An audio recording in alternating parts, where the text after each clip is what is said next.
Assalamualaikum warahmatullahi wabarakatuh. Alhamdulilladzi ba'atsa nabiyana Muhammad sallallahu alaihi wasallam bi kamilati syariati wa khalisidin. Asyhadu an la ilaha illallah al-malikul haqqul mubin wa asyhadu anna Muhammadan abduhu wa rasuluh al-mab'utsu lil alamin amma ba'du. Alhamdulillah, segala puji dan syukur marilah kita panjatkan kehadirat Allah Subhanahu wa taala. Salawat dan salam semoga senantiasa tercurah limpahkan kepada junjungan kita Nabi besar Muhammad sallallahu alaihi wasallam. Hadirin jamaah salat Isya dan tarawih Masjid Al-Hakim yang insyaallah dirahmati oleh Allah Subhanahu wa taala. Dalam perjalanan hidup kita sebagai manusia itu selalu menghendaki kehidupan yang baik.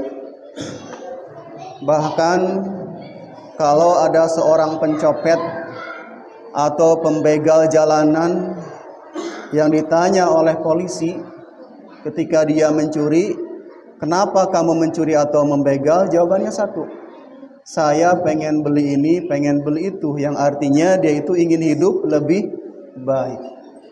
Sama juga dengan kita sebagai manusia biasa, selalu berkepikiran ingin hidup yang lebih baik. Kalau Bapak Ibu sekalian tidak ingin memiliki kehidupan yang lebih baik, maka tidak akan ada niatan sehari-hari mau pergi bekerja atau berusaha. Semuanya bergerak dari mulai pagi kemudian pulang sampai malam, yang tujuannya supaya hidup kita lebih baik. Bapak Ibu tahu para artis, para selebriti? Artis atau selebriti itu supaya kehidupannya lebih baik, padahal duit mereka sudah banyak, mereka investasikan ratusan juta rupiah atau bahkan miliaran rupiah supaya order lebih banyak. Mereka beli ini, latihan ini, kursus ini, atau bahkan perlu operasi plastik untuk memperbaiki bagian ini atau bagian itu supaya kehidupannya juga lebih baik. Tapi pertanyaan pentingnya sekarang, apakah kita sudah berpikir kalau kita juga bisa mendapatkan kehidupan yang lebih baik di akhirat nanti? Banyak orang memikirkan dia ingin hidup baik di dunia, tetapi dia lupa bahwa dia juga harus hidup baik di akhirat. Bapak Ibu sekalian, kalau kita gambarkan kehidupan akhirat itu, peradabannya berbeda dengan dunia ini. Bila dunia ini peradabannya adalah dunia yang selebriti sentris,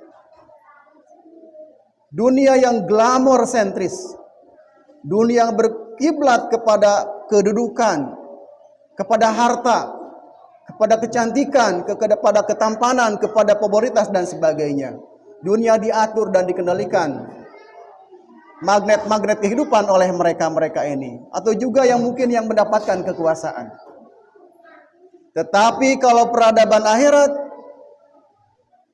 tidak lagi yang menjadi idol-idol, yang menjadi tokoh-tokoh populer itu bukan mereka lagi, tetapi adalah orang-orang yang soleh. Di akhirat nanti mereka akan yang menjadi idola-idola, mereka yang terjebak di neraka atau yang mereka terjebak di bagian surga yang paling rendah. Mereka adalah tokoh-tokoh idola di surga kita nanti. Tapi pertanyaannya, kadang-kadang kehidupan yang lebih baik di akhirat nanti itu tidak pernah terpikirkan oleh kita. Kalau untuk memperjuangkan kehidupan yang baik di dunia ini, Bapak Ibu masih ingat ketika ingin mendapatkan rumah di tempat ini, jalan yang begitu bergelombang di depan kita kayak selokan kita tempuh.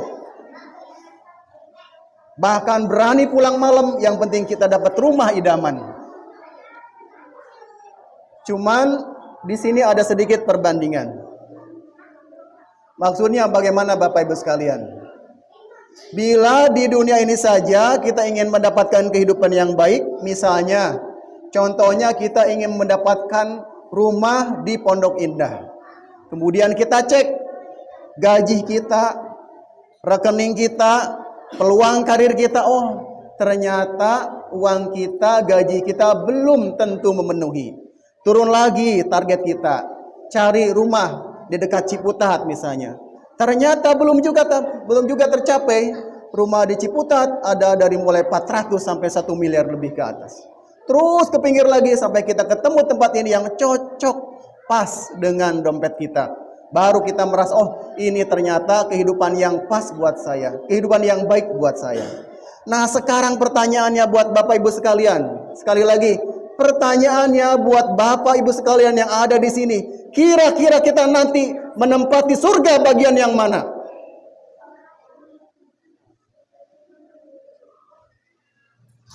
Surga yang mana yang akan kita tempati nanti?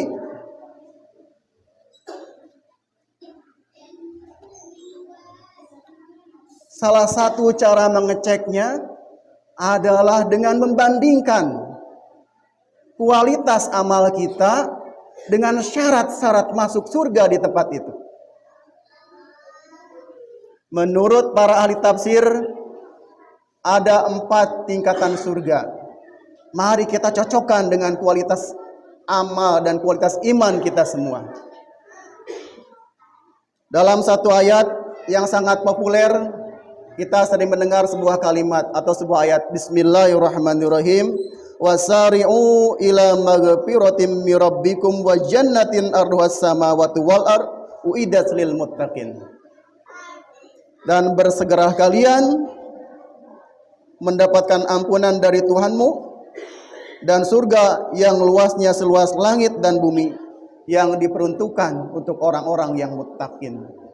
Jadi kalau kita ingin memiliki syarat paling dasar supaya kita bisa masuk di antara surga-surga yang ada tingkatannya 4 itu, syarat dasarnya kita harus punya derajat muttaqin. Atau kalau zaman sekarang, kalau Bapak Ibu mau kredit rumah, minimal Bapak Ibu punya penghasilan.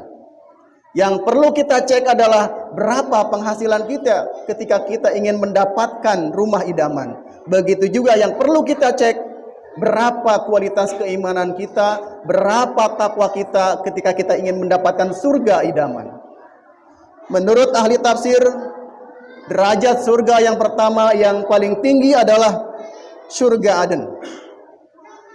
Dan tahukah Bapak Ibu, surga derajat surga yang paling tinggi ini diperuntukkan untuk siapa? Hanya ada 3 orang yang akan masuk ke surga ini Bapak Ibu sekalian. 1, para nabi, para siddiqin, dan para syuhada. Mari kita cek, apakah kita masuk derajat surga yang pertama ini? Apakah kita seorang nabi? Naudzubillah, jauh ya. Apakah kita siddiqin atau kita para syuhada? Masih belum sampai. Kalau derajat nabi, gak mungkin, sudah tertutup, tidak ada. Siddiqin, para sahabat. Syuhada, mereka yang mengorbankan kehidupan di dunia dan akhirat. Kenapa tadi saya bilang naudzubillah? Karena jangan sampai kita mengaku nabi, itu jangan salah tafsir Bapak Ibu sekalian. Kenapa jangan sampai naudzubillah ada orang yang paling soleh kemudian mengaku nabi? Nah ini bahaya sekali. Jadi yang pertama, kalau kita ingin masuk surga Aden, syaratnya jadi nabi, syaratnya para siddiqin dan para syuhada. Nabi tidak mungkin. Siddiqin adalah tokoh-tokoh yang dekat yang membenarkan dengan para nabi. Para syuhada adalah mereka yang mengorbankan jiwa raganya, hartanya demi berperang atau menegakkan agama Allah. Dan itu juga hanya bisa diperoleh orang mereka yang dekat dengan nabi kita. Berarti yang pertama ini kita cocok masuk atau tidak? Atau masih jauh? Jauh. Yang kedua, derajat surga adalah surga ma'wa.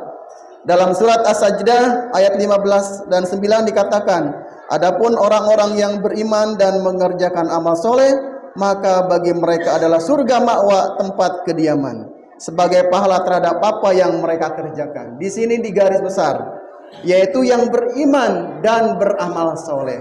Tetapi kita punya titik minus di sini, seperti kita punya penghasilan banyak, tapi kita punya banyak hutang. Saldo mah banyak, tetapi potongannya di mana-mana. Berarti masuk yang ke ini juga, penghasilan kita minus karena banyak sekali hutang di mana-mana. Pahala kita mungkin banyak, tarawih kita mungkin banyak, tetapi dosa kita juga banyak. Sekali lagi, berarti kita tidak layak masuk ke surga ma'wa. Yang ketiga, surga Firdaus. Surga Firdaus ini diterangkan dalam surat Al-Mu'minun ayat 1 sampai 11. Bisa Bapak Ibu cek dalam Al-Qur'an masing-masing. Yang artinya surga ma'wa ini adalah diberikan bagi mereka yang khusyuk pertama dalam sholatnya. Kita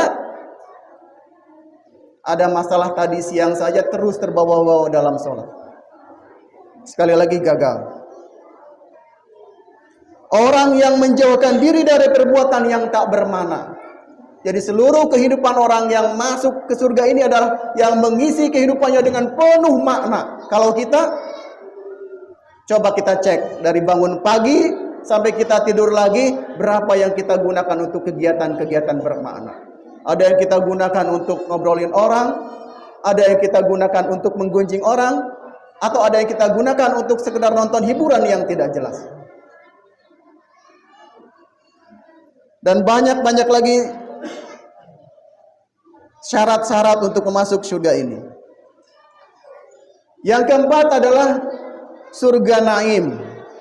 Malik bin Dinar dalam tafsir Ibnu Hatim menyebutkan surga ini berada di antara surga Firdaus dan surga Aden. Adapun para penghuninya disebutkan oleh Allah dalam sebuah hadis qudsi. Ini mari kita camkan. Jadi orang-orang yang mungkin bisa masuk ke surga yang keempat ini atau surga Naim ini adalah orang-orang yang berbuat kemaksiatan. Namun tak kala ingat kepada keagunganku, maksudnya Allah, mereka merasa diawasi. Tulang-tulang mereka seperti langsung menggerut karena takut kepadaku dan kemuliaanku. Aku yang semula ingin menimpakan azab kepada orang atau kepada para penghuni bumi, tatkala melihat orang-orang haus dan lapar karena takut kepadaku, akhirnya memalingkan azab itu dari mereka. Jadi kita masih punya kesempatan masuk yang keempat itu, yaitu orang-orang yang masih suka berbuat kemaksiatan seperti kita ini. Jadi kalau kita masih beramal soleh, mau sholat taraweh, sholat fardu dan lain sebagainya, walaupun di sana sini, kemudian kita masih banyak berbuat dosa, maka kita masih punya peluang untuk masuk yang ke surga ini. Cuman saya mau tanya Bapak Ibu sekalian, apakah Bapak Ibu sekalian tidak mau naik derajat dalam hidup ini? Apakah Bapak Ibu sekalian tidak mau? Kalau di dunia ini kita adalah rakyat jelata, apakah di akhirat kita nanti juga mau rakyat jelata juga? Apakah Bapak Ibu sekalian tidak ingin bersanding dengan para nabi, dengan orang-orang soleh, dengan para sidikin? Mengapa derajat niat kita selalu rendah? Mental kita adalah mental miskin kalau dalam konteks surga ini. Jadi mental yang selalu pengen yang cukup-cukup saja. Padahal kalau kita ingin bersanding dengan kekasih Allah, dengan Nabi Allah, dengan para wali Allah, itu ada derajat yang tinggi. Cuman memang hak kita harus mengecek kesadaran kita masing-masing, layakkah kita atau tidak. Bapak Ibu sekalian, sekali lagi dalam mimbar ini saya mengingatkan bahwa kehidupan dunia ini memang menggiurkan Bapak Ibu sekalian. Kalau Bapak Ibu ingin melihat bagaimana orang mencintai dunia atau tergila-gila dengan kecantikan, lihat konser Blackpink ya, Blackpink. Ratusan orang kumpul, padahal dia berada di negara muslim paling besar di dunia. Tapi tokoh idolanya, tokoh favoritnya Blackpink. Ya, itulah dunia. Seorang ustadz mengatakan, kalau kita mengejar dunia, kemudian disakiti oleh dunia, kita bangkit lagi, ngejar dunia lagi, itu seperti orang yang telah dipukul kalah dalam sebuah pertempuran atau pertarungan, dia terbaring, tetapi dia bangkit lagi, mau nonjok lagi, ditunjuk lagi, jatuh lagi, bangkit lagi. Untuk dunia kita mencoba melakukan seperti itu. Tetapi untuk akhirat, Masya Allah, bangun subuh saja kita belum bisa rutin, sholat tahajud belum bisa rutin. Alhamdulillah berkah Ramadan pada malam hari ini akhirnya minimal sholat tahajud 2 atau 3, 4 rakaat mungkin masih bisa kita kejar sebelum sahur. Mudah-mudahan pesan Ramadan yang mulia ini bisa mengistiqomahkan kita agar kebiasaan-kebiasaan baik selama bulan Ramadan ini terus nyambung sampai ke bulan-bulan berikutnya, sehingga mudah-mudahan Allah Subhanahu wa taala menyandingkan kita nanti di surga nanti dengan para kekasih Allah, dengan para nabi Allah mudah-mudahan, sehingga kita senantiasa berada dalam ridho, rahmat dan inayahnya Allah Subhanahu wa taala. Amin. Allahumma amin. Sekali lagi saya ingatkan Bapak sekalian, mari kita tingkatkan. Usia kita sudah bertambah 30, 40, 50. Kapan lagi kita mau berhenti di jalan ini? Kita harus maju, kita harus berjuang. Ingat, fastabiqul khairat, berlomba-lombalah dalam kebaikan dan berbanggalah dan berbahagialah mereka yang dalam kehidupan hari ini dan nanti di akhirat nanti mendapatkan kebaikan sebagai husnul khotimah. Amin Allahumma amin. Billahi taufiq wal hidayah. Wassalamualaikum warahmatullahi wabarakatuh.